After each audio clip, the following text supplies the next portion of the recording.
Hello and welcome to another episode of the Deceptive Reality Podcast. My name is Nick and I'm joined by... It's your boy, Bert. We need to get a t-shirt. Oh, yeah. It's your boy, Bert, with that big old owl right in the bottom. With the big old owl. That's what we need. Listen, now, since I said last week, I don't know why I introduced myself that way. I think that's the way I'm going to introduce myself That's every your single thing week. now. This is my doggone thing. Yeah, everyone needs a catchphrase like Rick on Rick and Morty is like wubba lubba dub dub, or Exactly. he says, or Exactly. I'm That's what I'm Pickle saying. Rick. Here's the thing. Now everyone knows who I am, and it's fun. It's doggone fun. It's your boy Bert. It's like what do they call that when someone starts replicating what you do? How crazy would it be if people just walk around going, "It's your boy Bert," and they'll be like, "Where did you get that from?" No, it's just podcasts I listen to. Yeah, that's good advertising. Do it, everyone. It'll make you cool. That's right. It'd be cool. We'll make you some merch. We'll get you some t-shirts. Yeah, we'll get you all ready to go. Styling. Exactly. So this is going to be a fun week. Listen, that being said, before we get too deep into the whole conversation here, Nick and I, we had what I would call an epiphany. Again, listen, we have epiphanies from time to time. Okay. Yeah, don't be fooled. We're doing it all the time. I take back what I said earlier. We think of this stuff all the time. Right. But anyway, we're setting up for this podcast and we're like, hey, sorry, let me just change my mic halfway through this. Sorry. But we're setting up and we're preparing for this podcast and we're like, you know what? Maybe what we should do is like weekly bring like a whole bunch of different stories to the forefront. And I'm like, you know what? That might be an interesting thing. It'll be more personable. Yeah. You guys can hear more of what mine and Nick's thoughts are. I don't know. It might be fun. We might test that next week. Yeah. And I got really excited for it. So I wish we were doing it right now, but we're not. But we will be. But we're gonna be. Don't be scared of it. Gonna be. Yeah. It's good. Just accept the change in your life. Just let it happen. Let it happen. Just lay down and wait for it. That's right. That's almost. That's my shirt. Lay down and wait for it. That's right. That's right. Yeah. But I think it might be fun. Like every single week, you don't necessarily know what we're going to be covering, and the title might be about one thing, but it might be, 100 things. Who knows? Yeah. You never know. But it's like paranormal news. Like you'll get your news from us. You'll know what you have to worry about, what you don't have to worry about, what you should worry at first and not worry about later, all that stuff. Or like interesting things. Like I can't tell you through the week how many times I watch something. Because listen, I don't just watch our stuff. In fact, I don't. Right. I don't know that I've ever watched our podcast all the way through after editing it. Well, they spend a lot of time with it. I don't think we would expect you to do that too. You know what's funny is my mom, when I talk to her once a week, she'd be like, yeah, this week we watched your podcast. I'm sitting there thinking, the heck did we put out this week? And then she'll be like, yeah, remember this part? And I'm sitting there, I'm going, did I say that? Like, I don't remember saying that. I think she's trying to trap you. Sometimes I feel like she is. Do you remember on your podcast when you said you were going to come over and do my laundry? That'd probably be smart. I can't say I blame her. That'd be real smart. It's like, well, I didn't watch it after I got done editing it, so maybe I did. Oh, I guess I better come do it. Heck, I've said crazier things. But, sometimes I watch like Joe Rogan or I watch, Jack Osborne and his channel, Ghosts and Grits. Sometimes it might be like a ghost channel or a paranormal or UFO or, and here's the thing, like I see things and I'm like, yeah, we can cover that story. Well, now maybe we'll talk about what other people saw and then we can add to it based on what we know about it. I don't know. It'd be more personable versus you just hearing a story and going about it. I think it might be something fun. Yeah. And if you've got ADD, ADHD, you're not going to have to stick to one thing for the whole episode. Exactly. We're going to give you a bunch of stuff. Exactly. Listen, we will be ADHD friendly. Yeah. I mean, we are anyway. I'm pretty sure if that was an accepted diagnosis when I was a kid, I would be that. I'm sure I would be too. I mean, listen. I think so too. What was it We've got a freaking podcast. Of course we are. That's true. What was it we said like a week ago or like 2 weeks ago? Hey, good news, people. We're going to stay on the topic more often. It's because we both have ADHD.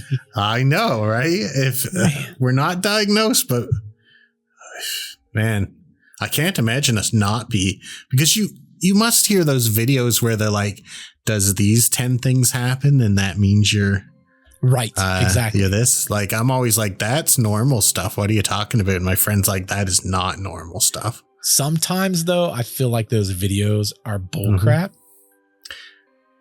I think, well, from a perspective of someone who says, I've got all that stuff, I kind of am like, that can't be true. Right. That's the way I look at it. Like, there was one I saw, and I think we talked about this on the podcast at some point, where it's like 50% of people have an inner monologue and 50% do not. And I'm sitting there going, what are you talking about? I got an inner monologue. What are you talking about? Then everyone I asked, they're like, well, of course I got an inner monologue. What are you talking about? I'm like, they are lying then. 50% don't have no inner monologue. Was it 50% or was it like some small percent don't? I think they said it was like 50-50. I don't think I've ever met anyone who would say that. That's what that says what?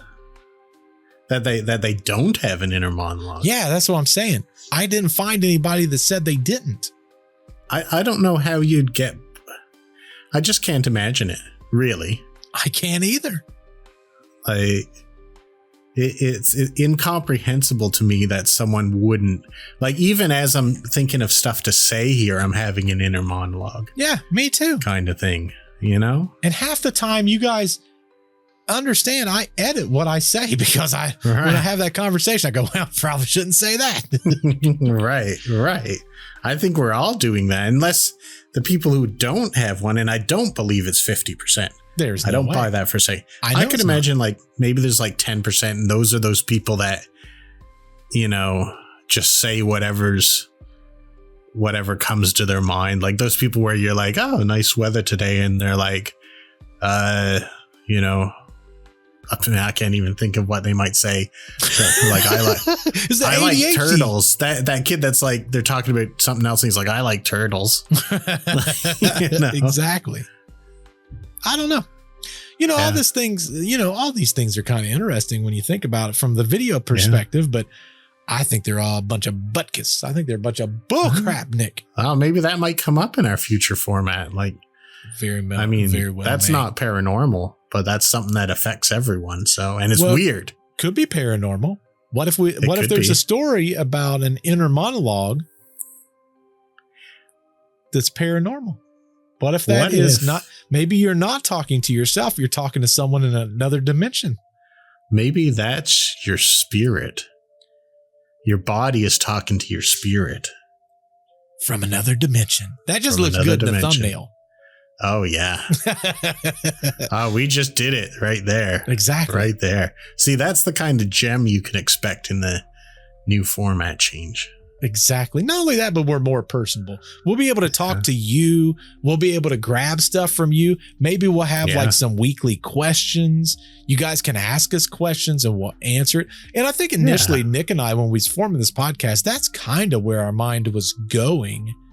Yeah. But we wanted to be like Unsolved Mysteries, like, and then we proceeded never to do that format, really. Well, listen, we had to grow up, Nick. We've been growing up in this channel. You know, the only time that we are like Unsolved Mysteries is the Halloween episode. And that's the one where we take interactions from people. And we want to do all of this. Like, we're not going to be super producing people's stories like on Halloween, because you know what? We got to save stuff for Halloween. Right. But we can be more interactive this way. Well, not only that, but maybe another idea. You know, we do get comments about different things on our channels. You know, maybe weekly we can like pick a comment or something from that week and, you know, yarn a tale about it, have a little bit of fun with it. Yeah, dissect the comment, see what people, you know, why do people think this way? Yeah, because if you're a butthole comment, you're getting picked. That'll be the best kind, really. Not to encourage it, but that would be the best kind. That probably would be. Yeah. I mean, be nice, but if you're not, just understand we'll roast you a little. We might roast you, just saying, because good Lord just knows, a golden brown. Y'all doggone roast us in the freaking comments. So as to be expected. Exactly. But this week, listen, we got a topic. Sorry, folks. You have to wait for next week. See what happens next week. Yeah. We don't even know what's happening next week. Neither one of us. Right. We both know what's happening this week. We do. And I'm going to tell a little yarn about really the origin of all conspiracies almost. Oh, we love it's the beginning of the Men in Black. It's the beginning of all the sub-conspiracies you've heard of. And it all started in the good old US of A. Oh, yeah. USA. That's where all the good stuff happens, Nick, and some bad stuff. Mostly good. Well, all the interesting stuff happens. Like a lot of the interesting stuff happens there. That is true. I mean, it's because when I think of America, the first thing I think about is entertainment. Like all the good entertainment comes from you guys. So what I would label America is dramatic. I would agree with that. I hear people talk about all the UK television shows and how good they are. Yeah. And though I've seen a few that's okay, I sit there and I think, yeah, but think about all the countless television shows and movies the US has produced. Yeah. Like, I think they do a good job at a certain kind of comedy. Yes. But not really much else. Yes. Now, my friend I work with would be like ripping his hair out right now because he is into the BBC like no one else. I think people in Britain are not as into the BBC as he is. Wow, that's impressive. Yeah, and he's always quoting it. And of course, no one knows what he's talking about, but it's still funny. What are you talking about, Brian? Yeah. His favorite thing is like, because we work at a computer place, his favorite thing is he says, "Computer says no." Or something like that. Computer says no. It's so the cornerstone of British humor is men dresses up as women and doing funny voices. Like that's almost every British comedy there is. And it's one of those. Oh, you know who used to be the king of that, in my personal opinion? Are you going to say Tyler Perry? No. Oh, okay. I don't know. I think someone way better than that. Robin Williams. That's I didn't think of that one, but that one I would put that equal level. Okay, I'll let you tell me. I'm not going to drag it out. Jim Varney. Well, aren't we being testy? I suspect we don't have enough bran in our diet. Oh, yes. Ernest P. Worrell. Because he did his aunt there all the time or whatever it was. Had the little things hanging off the glass. Yeah. Tell me, sweetheart, if we're going to... Jim Varney, I miss him. Man, I haven't thought of him in a long time. He was so good. We just watched Ernest Scared Stupid for Halloween this year. Oh, yeah. So what did your kids think? They hated it, but I loved every minute of it. What? My kids are dumb. They wasn't paying they're attention going to the orphanage immediately. Do not pass go. If the orphanage was around, Nick, I can assure you they'd probably be there. Well, you know what? We're being hasty. We really do need them for the Christmas specials. So we didn't even use them this year, Nick. I mean, listen, we can get past them. That's what I'm saying. Listen, let's not jump to conclusions. We need them. That's crazy. Yeah. Yeah. I mean, the first year, though, they did do awesome. They did. But that's awesome. 2 years ago. What have they done for us lately? Nothing. Absolutely Just kidding. That cost us money. You, not me. I mean, I was including you along, Nick. Listen, I send you some money to support your kids. So yeah, today we're going to be talking about some crazy things in the world of conspiracies. What started it all, Nick? Tell them what we're talking about. We're talking about, and it's got 2 names. 3 names, really. Oh, snap. Majestic 12. Oh, yeah. Top Secret Magic is its other name. And one name that hardly ever gets used is the Eisenhower briefing document, which is how it started. Yeah. So... And when you say Majestic 12, I think of Ocean's 11. I don't know why. Well, it's like that, except there's one more of them, and they're way eviler. Way more evil. That's true. Let me lay a scene for you, though. I'm not going to start at the beginning. I like non-linear stories. Okay? Like, we're filmmaking here. Just imagine this. Mm-hmm. Now, I'd love to start it. It was a bright sunny day in summer. But this is more like now. Imagine a cold day in December of 1984. Near around my brother's birthday, maybe. Oh. There's a fella named Jamie Shandera. Mm-hmm. And he is living in his home in Burbank, California. I guess it's not cold there. Cold for California, we'll say. Yep. So he's in his home minding his own business. He's a filmmaker, like everyone in California is my understanding. Gotta be. It's a requirement. Right. Everyone's a filmmaker. And he's a UFO researcher, but that's not in fashion at the time as much as it is now. Like, you know, there's some people doing it, but Jamie Shandera is one, and he's gotten a little bit of fame, so some people have heard of him. So he hears a knock on his door, and he goes outside. No one's there. You know, his first thoughts are probably, oh, great. Make fun of the neighborhood UFO guy. You know, maybe some kids are playing a prank on me, that kind of thing. But he looks down and he sees a package. And in the package, he finds out is a little bit of 35 millimeter black and white film. So he takes that and he's able to develop it. I think he did that himself. Like, he had a lot of resources with which to do that. And he finds on this film, it's actually pictures of a document that was, at the time, the Eisenhower briefing document, Mm-hmm. or Majestic 12. It was actually called Top Secret Magic. And this document lays out almost anything you can think of to do with extraterrestrials and UFOs. And there's no information about who got it to him, where they got it from, why. So he didn't know at first if this was a legitimate thing or not.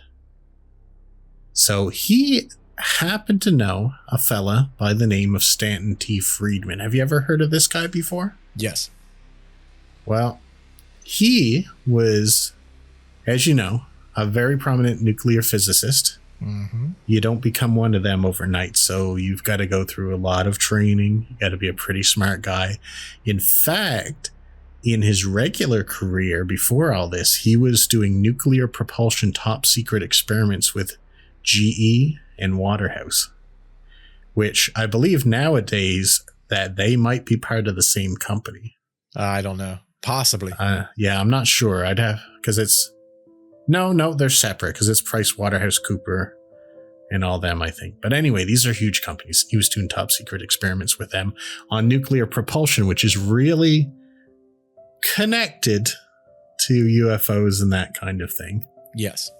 So he takes a look at these and he's becoming a UFO expert as well. And he is widely known as the father of modern UFOlogy. Because he put out a lot of books. Good title to have, although his original career was destroyed in a moment. Yeah. As soon as he talked about this. This is the kind of thing that you go through. Now, on a side note, Top Secret Magic was the book that he wrote, and that was the first thing I ever read about UFOs, aliens, all that stuff. Really? That was your first spot? That was my first thing that I ever read about them. Huh. Yeah.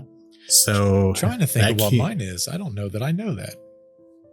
No, it was a big deal for me because the back of that book, do you remember I told you the story about contacting Bufora? Yes. And them sending me the documents, and I got like really scared because I was a kid, and I sent them back and said, nope. Nick was like, nope, not today, boys. So I got that address back in the days when you had to write on paper and mail things. That was the first book I read on that. Wow. That's insane. You know, I forget what episode it was that we talked about them. What episode was that, Nick? You remember? Whew, boy, I know. I think it was Sam. All Color Sam. Yes, we did talk about that on that one. Yep. But if you're Could be a UFO. We don't know what All Caller Sam was. Nope. But maybe it was in that document. Could have been in that document, Nick. That's what I'm saying. It could have been in that document. Now, just to give you an idea of what was on this. So there was basically every branch of modern UFO and alien conspiracy was in this. Like, they had stuff from Roswell, which I'm going to get you to tell us a little bit more in a little bit. They had stuff from Project Blue Book. They had stuff from other ones that we copied as well. Like, what was it? The 8400? Project 8200? Is that what 8200? Yep. The one where we did, what was that one? I really liked it. It was the experiments with the radio waves and stuff Montauk? Like that. Yep, the Montauk Mystery. Project Serpo, which was the exchange of technology and, in theory, people with an alien civilization. Yep. Recovering multiple aircraft and extraterrestrial bodies was all in this document. And it outlined the original 12 people, who I'll tell you more about them later, but the original 12 people who were formed after a very specific event to control the flow of information and stop the flow of information to the public about everything extraterrestrial related. And this was all covered in this document, anonymously dropped off at his house. Jamie Shandera, Stanton T. Friedman was helping him with it, and they brought in a third guy called William Moore, who was one of the original writers and reporters for the Roswell incident. Now, the Roswell incident is what instituted the formation of Majestic 12. And you are particularly well read on that. Do you want to give us a little background on that for anyone who's been living in a rock cave somewhere? I was going to say, pretty much probably everybody knows about the Roswell situation. But long story short, the interesting thing about Roswell, in my personal opinion, and of course I got plenty of opinions, but what I find fascinating is they say that the Roswell incident occurred, but they believe that there was a series of things that was happening before Roswell even took off. Right. So it's like we had this UFO crash. But what they're saying was, due to nuclear testing that we were doing, again, we're talking about nuclear, right? That always seems to stimulate or to bring forward more UFO or alien activity. And because we was doing that, there was I believe the original story was either there was 2 or there was 3 UFOs that was being seen. And an interesting thing when I was doing research is our satellite dishes that we receive information from. If you look at the original patent for those satellite dishes, they also can be used as a weapon. Oh, really? Yeah. And we only briefly covered that for like a millisecond in that episode. Is there any possibility that we caused the crash? Yes, that is one of the theories and hypotheses, is that we caused that UFO to technically crash. Ooh, that's not good space relations. No. And what they're saying is because there was 3 of these UFOs that we attacked all 3, 2 ran off, and 1, in the effort of getting away, it technically crashed. But what they're saying is what those... The reason they're shaped like that is to collect information or to have, it's kind of like, what was that old light that they used during the war where it was all these mirrors and it went to one point? Oh, I know what you're talking about. I can't think of what they call it. This is why we need an educated woman for our podcast, Nick. This is where my wife would come in handy and I'd be like, hey, what was that thing called? Because she tells me every time I'm wrong. So. Oh, really? Oh, we could use that. She'd be busy. That's what I'm saying. I'm not saying. If she was correcting both of us, that's a full-time job. I mean, I'm not saying she's always right. Yeah. But she tells me she's always right. You should say that. That would go a long ways to helping you out. I mean, But anyway, on Roswell in 1947. Oh, I think I actually have that here. I think it's 1946 or 1947. Let me head back up here. 1947, good memory. So 1947, there was this dude, his name was William. Can't remember his last name, saved my life. But he's basically out on his ranch. And he finds all this debris. And when he finds all this debris, he goes, well, this don't look normal. Because, you've got all these different things back then that was quote unquote electronic, but they're still riding horses. Like, they're not doing a lot with automobiles. Most people didn't have that kind of stuff. Mm-hmm. Windmills and stuff. He's seeing debris in a very large portion. And he's got a farmhand. And the farmhand, he had mentioned it also. He goes, hey, I took the sheep out, and sheep are so skittish that they saw this debris and they're like, nope, not going today. Not today, not for me, sir. So he had to go like an hour out of his way to go around this. So as he's talking to William's like, yeah, we saw it. Long story short, they picked up all that debris and they supposedly took it somewhere. Now, what the government said was that, it's just a windmill, and water, not water balloon, air. Now, weather balloon. Yeah. And then they combined the two theories. Well, it's a windmill that was hit by a weather balloon, and that's what caused all this. But there was so many different. And if you go back to that episode that I did on that, the way that I spun it was not necessarily the story about specifically Roswell, but a little girl that was now a full-grown woman, and I pieced her interview in there with that story. But she told about how she was in the firehouse and how I think it was the sheriff that brought the vial of the metal, and it was like a liquid, and you pour it out on the table and it would flatten out into a piece of metal, or you could crumple it up and it would always go right back to the dimensions. So it basically, when you look at everything that has to do with that story,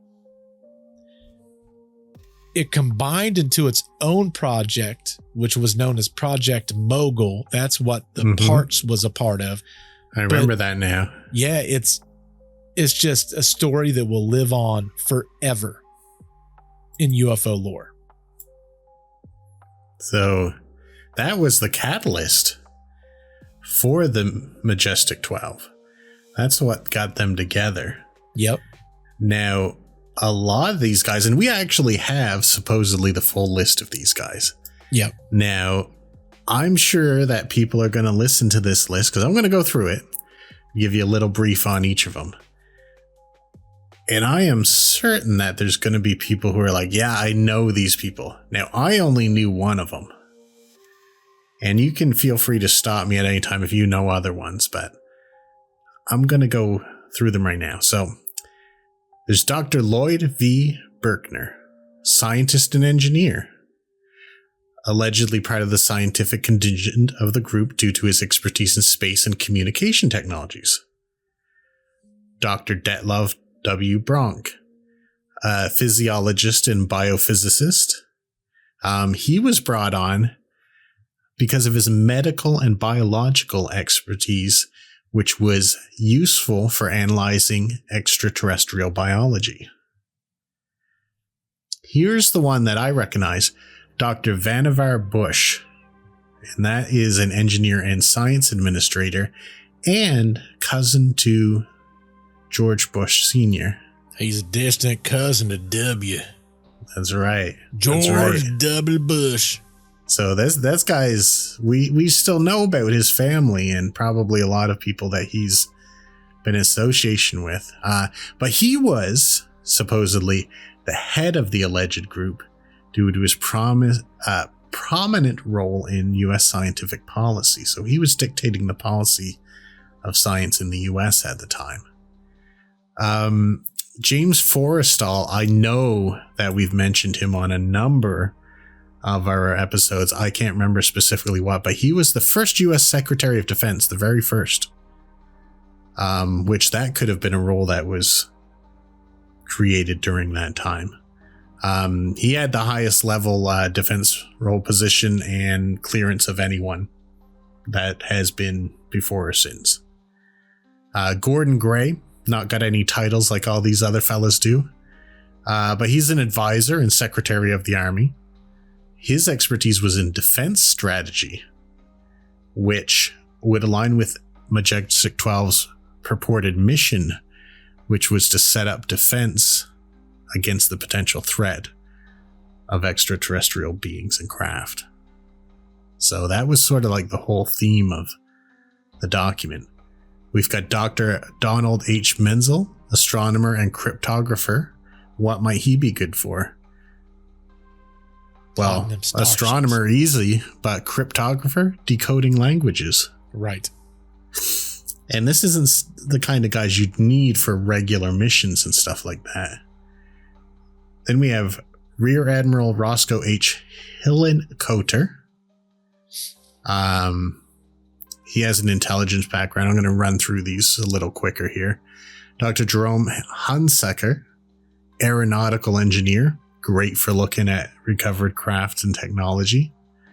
Sidney Soers, alleged involvement due to his role in intelligence. Major General Robert M. Montague, U.S. Army General, worked exclusively at nuclear facilities with nuclear weapons. Can't imagine why we want him on there. Dr. Carl T. Compton. He was leadership in scientific research during World War II, and General Nathan F. Twining, Air Force General. And he led a lot of the UFO-related investigations outlined in this and Project Blue Book. So these are the 12 guys. You know something I noticed when you was reading through those names, and I didn't really catch on till about halfway through, so maybe I'm wrong on this. I think I know where you're going with this, but go ahead. I noticed it was military, civilian, military, civilian, military, civilian, military, civilian. Yep. There was a lot of that kind of thing. I wondered, that's not where I thought you were going, though, because there seemed to be a lot of German names in here. And I don't know if you remember when we were going through the Montauk Project and the Philadelphia experiment and a lot of these ones that they had recruited a lot of ex-SS scientists through Project Paperclip. And I'd wondered if some of them were, because remember, when this was put together, we were just getting out of World War II and we were in the fears of the Cold War times. Right. So that made me wonder about that. But those were the guys, and these were the originators of sort of like the whole Men in Black thing. That's when that started. Well, Montauk was also German scientists. Majority of the guys. Yeah. And we haven't covered it in detail. We've talked about it, but the Philadelphia experiment teleporting the ship. Yeah. That was a lot of paperclip scientists, which really is a questionable program. Oh, for sure. Because a lot of these guys did some of the most horrific stuff. But where they were making headway on some stuff, they sort of got a free pass for that. Right. Well, and if you think about it, one of the names that they talked about could have had association, but a lot of people say probably not. Carl Sagan. Yes. Yeah, you had mentioned that earlier. That would be an interesting one. That would be really interesting because here's the thing, and I think you've got a book by Carl Sagan too, don't you? I do. It's one of my favorites. It's called Contact. Yes. And it's hard science fiction. Like there's real concepts in that. It makes me wonder if he was to initially be part of this project. He could have been in it, but just not one of the 12. Right. Maybe he was like an advisor or something. Right. And it's possible that the stuff he learned in it helped him out with his theories as well. Right. So I like that idea. It's like anything else, right? It's like if I can benefit from something, Right. I don't mind being a part of it if I can benefit somehow from it, even if it is just in technology or if it's in a thought process or possibly it's an equation or an answer to something, right? I think we always talk about that kind of stuff. Didn't we sort of like look into it a little before the show and he turned to be like really outspoken against the existence of this? Yeah, for sure. Wouldn't that be just the thing that someone who is involved in it might say? Yeah. I never thought about that. I just, when you first read it, I was like, oh, okay, he's probably not. And then like, wait a minute. Right. He almost fooled us. You almost got us, Carl. You almost got us, Carl. Yeah, but your boy Bird cut on with the owl. You know what I'm saying? That's right. That's right. You can't hold me and Nick down. That's right. We'll figure it out. Or is it the opposite? We'll never know. I just thought of something, Nick. Has nothing to do with what we're talking about. Oh, I want to hear it even more then. It's your boy Bert with an owl. Yep. And then your shirt, all about Nick. Also an owl? With an owl in it, yeah. But it's everything's got to have an owl. And then you put a boot. Like a picture of a boot. All a boot. And then Nick. All about Nick. I you know what? Someday I'm just going to hear it. Like I'm going to say about and I'm going to hear it. And I'll be like, oh my God, I've become Americanized. The only time that you say about is when I say it and then you say it right after me. But if I don't say it, you say it's all about. All about. All about. It's the way you say it. Like it's not a huge, strong emphasis on it. But there are people here that do. Oh, I'm sure. I have zero doubt. You have another word that you say often. I'm like, that's Canadian. I know one that I used to get teased about by my American friends. It was, I would say theater. Yeah. And how you guys just say theater or something like that? Mm-hmm. Yeah. That might just be a me thing. I don't know. I mean, theater. My daughter says some weird stuff, so I don't even know where she got that from. Oh. Well, how did she say theater, or are you talking about other stuff? Like other things. Like instead of mountain, she says mountain.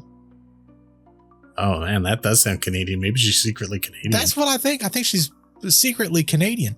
And then instead of breakfast, she says breakfast. Huh. And neither my wife or myself say breakfast. I have no clue. I don't know how I say now. Breakfast. Nick's like, I don't know. I'm questioning myself now. What did I just say? Breakfast. Am I saying it? That's the way. Right. That's the way my wife and I say it. Yeah. Oh, okay. Yeah. Okay. So ask her this one. This will be the real tell if she's an East Coast Canadian spy. Okay, I'm ready. I need to know. Ask her what the name of the brick thing that comes out of the house that smoke comes out of from the fireplace. The chimney? Yep. But a lot of people around here say chimney. See, here's the thing. Anyone that watches Mary Poppins knows that's not correct. Right. But chimney, we're just like chimily, chim. Exactly. Now, I don't say it that way, but a lot of people do here. That's insane. Wow. Yeah. It is weird. I recognize that's a weird one because it's definitely not that. It's definitely when we write it out, it's not that. So the one that ticks me off, mayonnaise. Mayonnaise. I don't like saying it that way. So what do you say? I prefer mayonnaise. Yeah, that's what I'm saying, isn't it? Mayonnaise. Yeah, that's the right way. So how do other people say it? Mayonnaise. No, I don't like that. I don't like that either because that just it sounds gross. That's definitely alien talk. Hey, y'all want some mayonnaise? What? Mayonnaise. No, I don't want no mayonnaise. I want some mayonnaise. I pronounce it Miracle Whip. That's the good one. My wife don't like that one. That's the good one, Nick. You know, it's very polarizing. Some people love it. Some people hate it. I love it. It's the best flavor. You throw that on a bologna sandwich. Pow, son. In heaven. That's the bang zone. Heaven. Absolute, especially a deep fried bologna sandwich, Nick. Oh man. I ain't had one of them in ages. Oh man. I want one right now. I just eat poutine 3 meals a day. I'm on a keto diet. I'd kill for a mayonnaise sandwich with some doggone bologna on there. Well, you could have the bologna and you could have the mayonnaise. You can't have the bread. I can't have the Miracle Whip. Yeah, I said you can have that. I can't. Oh, you can't? No. That's Miracle just egg, ain't it? No, Miracle Whip's got like sugar and stuff in it. Oh, if you make it yourself, all it is oil and egg. No, I'm talking about the product. Oh, okay. Do y'all not have Miracle Whip there? Oh, we do. But the stuff in stores, you can make it yourself with just oil and egg. That's all it is if you make it at home. Oh, yeah. No, I don't know about that one, Nick. Okay. Well, you could do that. 2 different things. You could do that. It's the same thing pretty much. Miracle Whip is the bang zone, and I'm talking about the product. We gotta look this up on. Is Miracle Whip keto? There's no way. Yes, Miracle Whip can be keto friendly. What? That's malarkey. That's bull crap. There ain't no way. There's sugar in Miracle Whip, right? I don't know. There shouldn't be. Man, I feel like there's gotta be. It tastes like. No, this one says no, but the first one said yes. Because it tastes like the nectar of heaven, so it's gotta be. It is neither keto friendly nor keto approved. Yeah, that's what I was gonna say, Nick. It seemed a little sus. Your information. But, hold on, homemade. That's probably what it is. A bunch of Canadians like, yeah, Miracle Whip is fine. So if you make mayo at home, which is close enough, it would satisfy your things. This is what goes into it: egg, mustard, definitely keto. Red wine vinegar. How is keto about alcohol? They say you shouldn't have it, but okay. A vinegar is usually pretty good. But for all the regular people, this is the good stuff. Just for the record, so there's no confusion. That is delicious. But they don't have to put sugar in that. Man, I feel like there's got to be sugar in there. There is, but they don't have to. That's just to get you hooked. I don't know how it would taste without it, Nick. I don't know. Oh, well, you can make your own. Find out. How the hell we get on this, Nick? I don't know. We got to get back to ADHD. Sorry, folks. Yeah, see, this is why the future episodes are going to be better. You're going to have to wait for next week for that to happen. Oh, my God. Everyone who just listened to that is like, I don't know what I'm listening to. They're like, what the? I thought we was on Majestic 12. Yeah. Now we're on. And we are. We're on Miracle Whip 12 over here. What's going on? So I'll get us back on topic here. There's not too much more to go through on this either anyway, but. Sorry, folks. But so we got these 3 guys, and Mr. Carl Sagan. Yep, I know, and Carl Sagan. Yeah, Carl Sagan got on Miracle Whip somehow. blame the dead guy, I guess. I have no clue how he did that. I don't know. We're gonna have to listen to this back and figure that out. I am sorry, everyone, but that happened. It's a thing that happened. You're going to have to get over it. Oh, man, that was so good. But back on the original topic, if you can imagine that. So speaking of bullcrap, like we just did. Yep. That's what everyone was saying about these documents, including the government. They submitted them to the government, CIA, FBI, and everything. And everyone come back and said, this is bogus. This ain't real. Like, we don't believe in UFOs. We'd never write a document like this. We'd never. This didn't come from anywhere. You know who says that, Nick? Liars. Liars. Exactly. And you know what? A lot of people, even in the UFO community, sort of bought it because it was a treasure trove. It was a dream come true for UFOologists. So they were like, this is too good to be true. We can't accept this. They had supporters, but mostly they had detractors on this. But being a physicist, Stan T. Friedman was smarter than everyone else. he tried to find from the document some of the more innocent pages that didn't give out any big secrets, but they were pages from the document.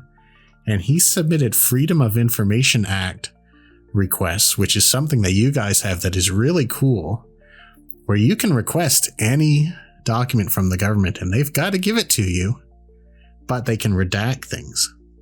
And that's what he was counting on, because he requested all these different documents, got them back, and character for character, word for word, space for space, period for period, punctuation for punctuation, everything matched his document, except his wasn't redacted and theirs was. So he knew what was under every redaction. And the government, who said this was bogus and was sort of mocking these guys, proved that they did make that document. But it makes me wonder, Nick, whenever there's stuff like that, it's like, okay, well, we clearly know that probably existed and it was probably legit just based on the fact that they've got the redacted stuff and now it's on his side, it's not redacted. But then how does the government cover that after? Like, how are they like, well, that was a coincidence? They really didn't respond to that, and they didn't have to. Like, if we talk to even a lot of conspiracy guys today, they're going to say that this just wasn't real. The FBI debunked it. Like, you only hear about that stuff from Stanton T. Friedman's own book, which he provides scans of both of those. But a lot of people, it's funny, and this is something that I struggle with all the time, is even if the government comes out and says there's aliens, most people are like, okay, so what? I need money. People just don't latch onto this. You know what? If they did a press, what? Bah. Yeah, bah. I guess. A sheep. Well, how quickly, and I know we harped upon this last week, but how quickly the drone thing died down. Oh, yeah. Biggest news ever. We got 0 answers. Correct. And everyone's just like, I don't care. Well, you know who said they was going to talk about it, Nick? Who's that? Our new commander-in-chief. Well, we'll see. He said he's going to disclose it. Yeah, I'm interested. I want to know. And I feel like if it's not a good answer, we're going to know right away. Oh, yeah. But we'll see. I'm interested to see if he does talk about it. Me too. He also said he's going to be releasing the JFK files. That'd be interesting. I don't know why anyone wouldn't at this stage. Supposedly that still implicates people that's still alive. So what? They shouldn't shoot people. I don't disagree. Right? I don't disagree. Like, I was watching, and here's another tangent, but I'm going to keep it short. I was watching this true crime thing about this girl who lured a guy to her house so that her 3 friends could rob and kill the guy. Oh, the one that tied the guy up? Yeah, I think that did happen. Yeah, but he had some type of mental deficiency or something, right? I don't remember much about the victim, to be honest. They talked mostly about, because it was showing the interview with the girl and stuff like that. And anyway, she turned on the 3 other guys and she got 15 years, which is kind of lenient for what they did. Yep. But she's like, oh, it's unfair. I shouldn't go to jail for all this time. She's got like a petition up to get her case reviewed and all that. Like, it shows me that you're not taking responsibility for this. Right. If you're doing this. And it's the same thing like, oh, there's people alive who were involved in a murder of a president and we don't want to out them. Why? Well, supposedly there's video of, or somehow you can, somewhere, there's some type of a video or something that supposedly showed the driver turning around. Oh, before it happened. Yes. Okay. Like he did it. Yes. That would, I'm not super educated on this topic, but from what I've seen of videos, because we did put a little bit of the video I sort of cut out the worst parts. Yeah. But I did watch that video a number of times, and it looked like his head went the other way than I would expect it to have done if he got shot from the rear. Well, if you remember, he got shot twice. Right. So he grabbed his neck once. And as he was doing that, the second shot, it kind of rang back. Yeah. So was the guy ahead of him at that point, or? Because I always thought he was supposed to be to the side or behind. What they're saying is, according to an expert, right, that when Trump said that these people could be implicated, that it was an inside job, that there was multiple shooters. They should be implicated. Like what they're saying was it protected the country. Now here's the crazy part. Killing a president protects the country, so we hide it. That just sounds crazy to me. Yeah.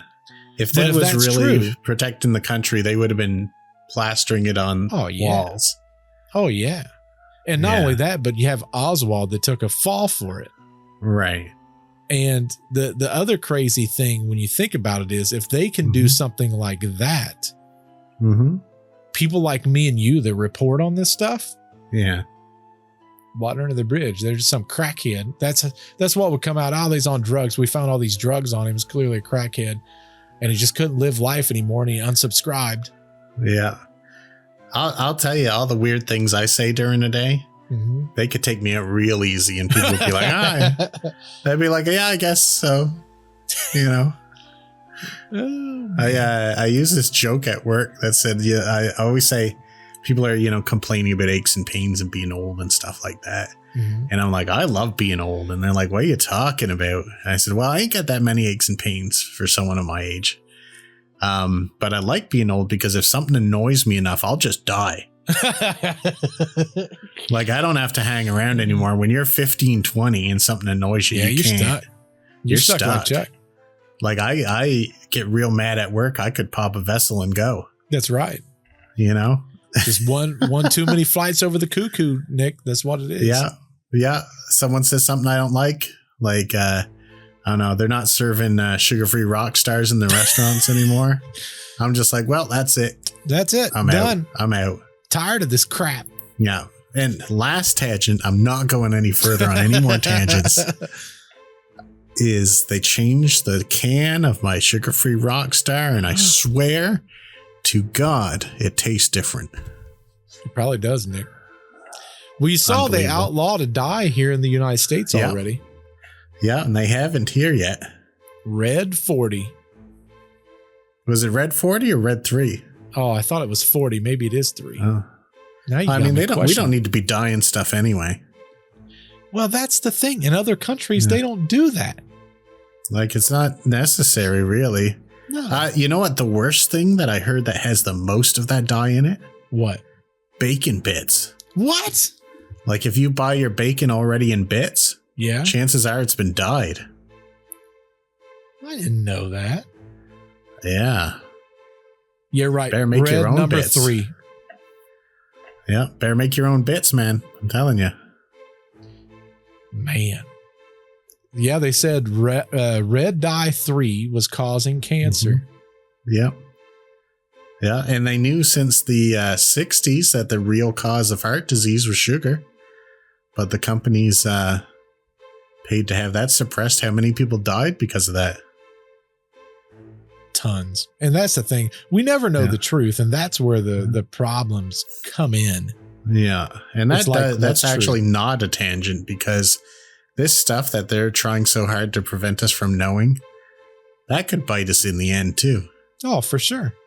I mean, honestly, there's probably so many things we'll never be allowed to know. Right.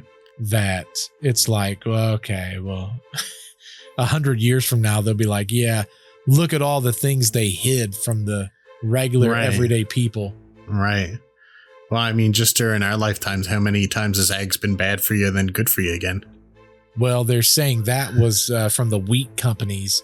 It's like cigarettes. Remember the old commercials where they're like, cigarettes don't cause cancer and they're for stress relief and blah, blah, blah. And I'm prescribe them to pregnant women in hospitals. Did you know that? No, I did not know that. Yeah. Yeah, in Canada and the US. If you were having a hysterical pregnancy, they'd give you packs of smokes. That's crazy. Yeah. Well, I just looked up all the red dye number 3 foods. Mm-hmm. It's used in candy corn, which I love. Yeah. Uh-oh. Candy corn's not even red. I know. That's what I'm confused on. Yeah, they must have to mix it to make a color. They must. It's in ice pops. Right. I like those. Fruit cocktail. I don't like those. There's a bunch of colored beverages, the bacon bits that you explained. Yeah. Sausages uses red dye. That's not good. No, I love sausage. I just have 2 packages of sausage I just bought 2 days ago. You got to go throw it out the window immediately. This one is going to hurt a lot of people. Uh-oh. Strawberry milk. Oh, that don't hurt me. There is those cherries. I can't pronounce them. Maraschino? Yeah, I can't pronounce that word. Yeah, they're on Sundays and everything. I'd sound like a bumbling idiot trying to pronounce that. Yeah. You know, I only drink milk once a year. I don't drink it ever because if I do, I don't leave the bathroom for like 3 years. Lactose intolerant? Yes, big time. Oh my God. Uh-oh. It's in pain relievers. Oh, that's weird. Fluoxetine, an antidepressant. You know what relieves pain really well? What's that? Not existing because you have it passed doesn't away. relieve pain. That is true. Listen, Man, that was morbid. I can't believe I said that. Man, I liked it. I'm down for it, Nick. That was that could be another T-shirt. Yeah, I guess you know so. what cures pain? Relieves pain? Death. 100% of people who try death have said it reduces their pain. Oh man. No complaints. Don't listen to that. Don't listen to that, anyone. After death. Yeah. But these are all conspiracies, and I wouldn't be surprised if they tied back to the original Majestic 12. Majestic 12. Yeah. But this stuff's still going on, and like in our popular culture, we had all those Men in Black movies. Yeah. They originated from that. Now I'm fully convinced from our other stories that the Men in Black aren't always human either. Correct, yeah. So I think they're probably more often than not human these days. And they also see them with those black-eyed kids, which are real spooky. Right, exactly. But yeah, so essentially that's the mother of all conspiracies. Now, there is one thing I wanted to bring up, and this hurt their case a lot, is the guy who wrote the first books on Roswell that came out, did a lot of investigation there. It's the guy that they brought in to help them spread the news, William Moore. Mm-hmm. He sort of stabbed him in the back because he, in the what year was it?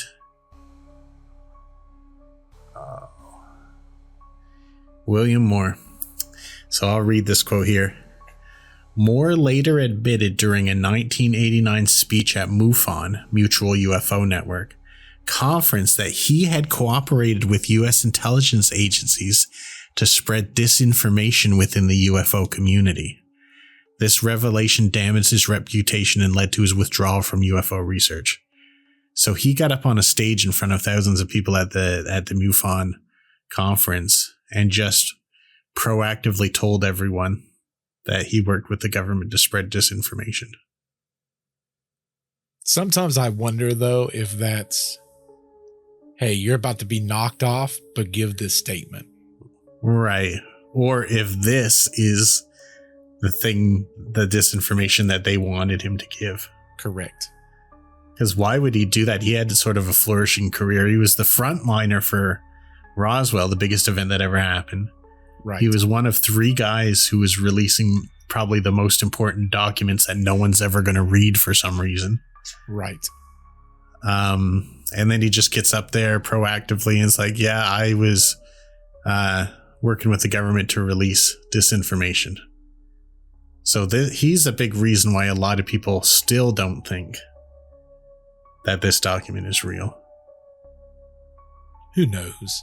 The biggest thing I'll say is when you get government documents and they're redacted, with the exception of he has a version that's not redacted, that seems a little sus.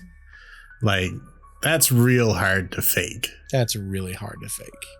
You'd almost have to work with them to fake that. But he didn't. Stanton T. Friedman didn't. And he passed away not too long ago, and he never said contrary to anything he ever said. Right, exactly.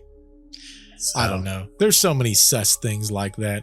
Like, the stories about somewhat in line when we talk about people that are supposedly conspiracy theorists. When you talk about like Neil Armstrong and there's videos of him saying that they didn't actually go and blah, blah, blah.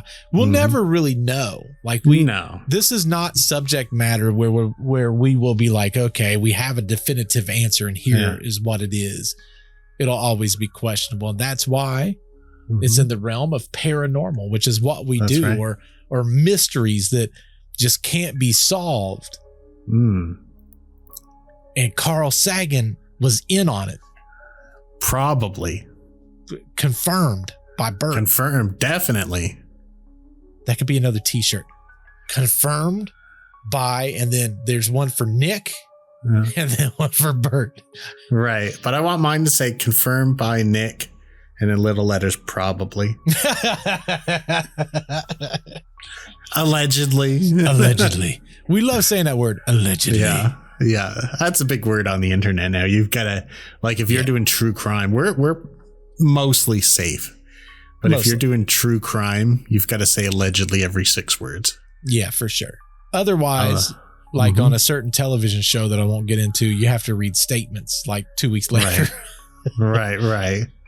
Now, we can do fun tricks, and we don't do this too often, but we can do like Ancient Aliens where we say something absurd, but we say it as a question so we can get away with it. Oh, yeah. That's true. Was Carl Sagan actually a lizard man who invented outer space? We're not saying it. We're just asking the question. The people at Deceptive Reality are simply posing the question. Just posing the question. That's a great way to do it. We should really do that more often, Nick. That's fun. We should. I like that a lot. Well, what says you at home? I'm super curious. I'm always curious at the end of these podcasts. Like, what does people think of this kind of stuff? It's like, I think it's solved, probably. But I sit there and I think to myself, like, I wonder what percentage think is it's real and what percentage think it's just buckus, just completely farce. Well, let's talk about Majestic 12. We got 2 people here. We'll poll 2 people. Put your hand up if you think Majestic 12 is real. 100% of people believe this. 100%. Easy. That's statistics. Correct. What says you at home? We want to know. Yes. Tell us in the comments. We're dying to know. Please do. And next week, if you say anything real interesting, we'll be able to comment back. We will be able to. That is true. That is very true. So don't be blow balls in the comments or you're going to get called out.